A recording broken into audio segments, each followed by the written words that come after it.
ঝিনাইদহ যশোর মহাসড়কের বেহাল দশা। ঝিনাইদহ যশোর সড়কে রাস্তার টেন্ডার পাস হলেও কাজের ধীরগতির কারণে জনভোগান্তি পৌঁছেছে চরম পর্যায়ে। সড়কের অধিকাংশ স্থানে সৃষ্টি হয়েছে ছোট বড় নানা গর্তের। এই জনভোগান্তি শুধুমাত্র বর্ষা মৌসুমেই নয়, গ্রীষ্মের তীব্র তাপেও রাস্তার পিচ গলে ট্রেন লাইনের মতো হতে দেখা যায়।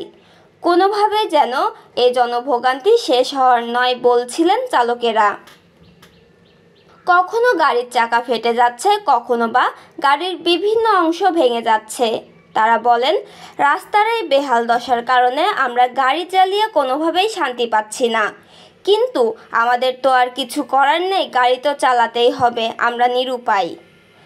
কষ্ট হলে যেতে হবে ভাই, এখন তো এটা মেন সড়ক, এটা তো ঝিনাইদহ যশোর মেন সড়ক, এখন তো যেতেই হবে। এখন ও বিলে তো আর আফসোস করে কোনো লাভ নেই, এখন টেন্ডার হয়ে গেছে, এখন কাজ 10 দিন পরে হোক, 1 দিন পরে হোক।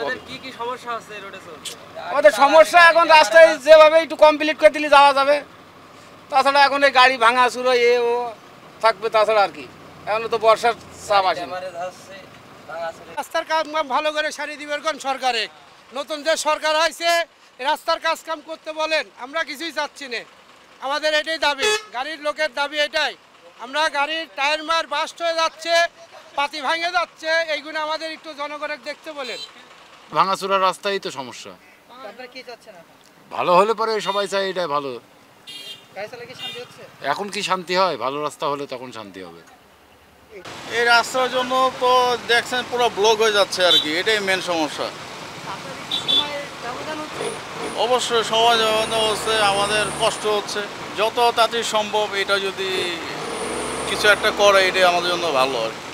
গাড়ির ড্যামেজ আসতে তো বেশি চালাই, টাকা হচ্ছে না, গেতাওটা ভেঙে ছুটে যাচ্ছে। সমস্যা জনজট জাম। কি কারণে এটা হচ্ছে? ওই যে নতুন রোড করছে, সলিং পিছচ্ছে সলিং।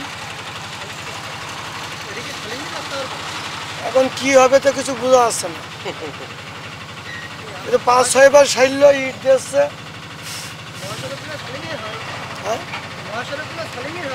এখন কোয়া যায়, এখন 10 টাকা প্রতিদিন 2 টাকা করে পড়ছে, ওদের আবার সেই হাতা সিস্টেম, ওই চাকার ওখানে ভেঙে চলে যাচ্ছে হ্যাঙ্গার তুলনা।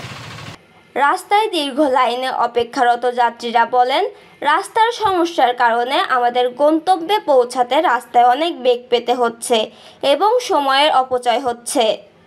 যাত্রী ও চালকের একটাই চাওয়া, দ্রুত সময়ের মধ্যে সড়কের সঠিক সংস্কারের মাধ্যমে সড়কের পরিবেশ ঠিক করে দেওয়া হোক। যাত্রাপথে এই রাস্তাটা দেখলাম, আসলে চরম বাজে একটা রাস্তা। আসলে অনেক মানুষজন জ্যামে আটকে আছে, আমরা দেখতে পাচ্ছি। সো আমরাও 30 মিনিটস ধরে এখানে জ্যামে আটকে আছি। এই রাস্তার কোনো ট্রাফিক নাই বা কোনো রকম নিয়মকানুন নাই।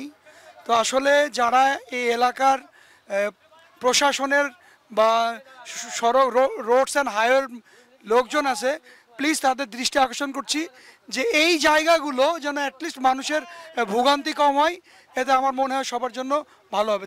একটু অশান্তি তো হচ্ছে, কারণ রোডে কাজ চলছে, এতে কোনো অশান্তি না। রোডে যখন কাজ চলবে একটু জাম হতে পারে, স্বাভাবিক, এতে কোনো কষ্ট নেই। রোডটা ভালো হলে সবার জন্য ভালো। কাজের গতি কেমন? কাজ চলছে, এই যে লোক কমে, গাড়ি একটু লোক বেশি হলে ভালো হতো। মানে লোক একটু বেশি হলে ঝপ করে কাজটা হয়ে যায়, সেই কাজে অত লোক কম হিসেবে জাম বাড়ছে বেশি।